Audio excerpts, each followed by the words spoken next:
This segment brought to you by the Kansas Soybean Commission, the Soybean Checkoff, progress powered by Kansas farmers.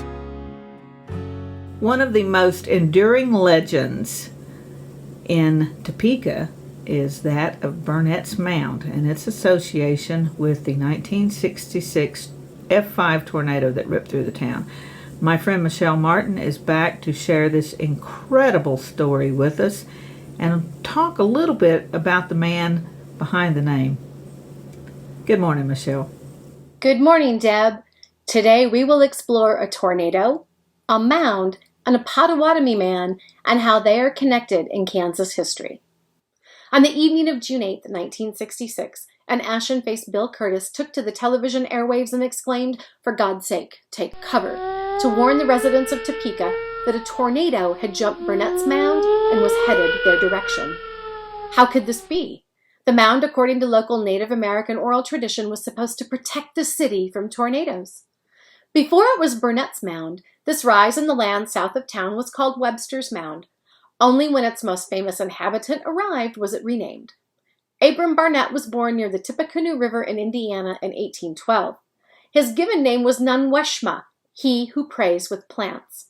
He was educated near Fort Wayne, Indiana, at a Baptist mission run by the Reverend Isaac McCoy.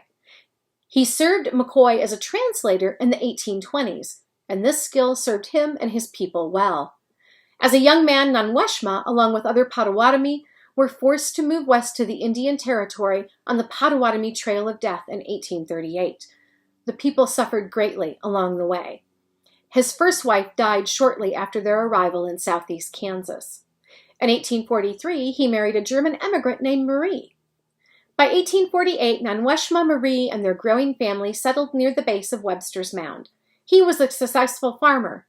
He sold and traded horses and served his people as a hereditary chief. The mound near his home was renamed Burnett's Mound during his lifetime owing to his notoriety.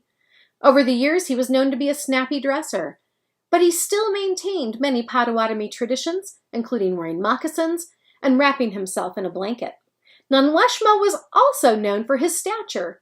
At the time of his death on June 14, 1870, he was said to be the largest man in Kansas, topping the scales at 450 pounds.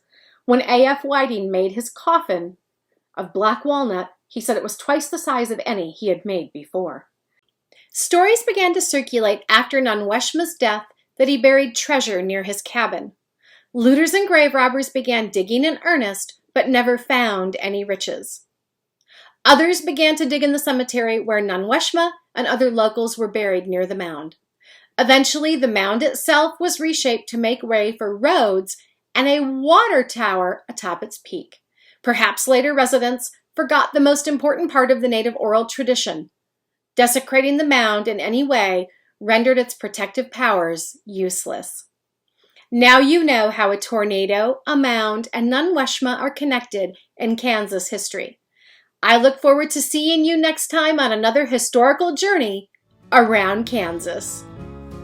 Once again, so thankful to share my Wednesday mornings with you and wishing each and every one of you, from all of us here at Ag AM and around Kansas, a very blessed Thanksgiving.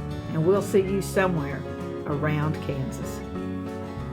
Closed captioning brought to you by Ag Promo Source. Together we grow.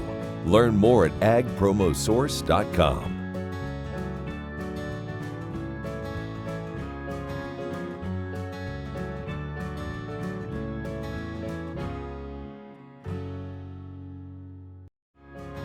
Watch Ag AM in Kansas online at agamandkansas.com.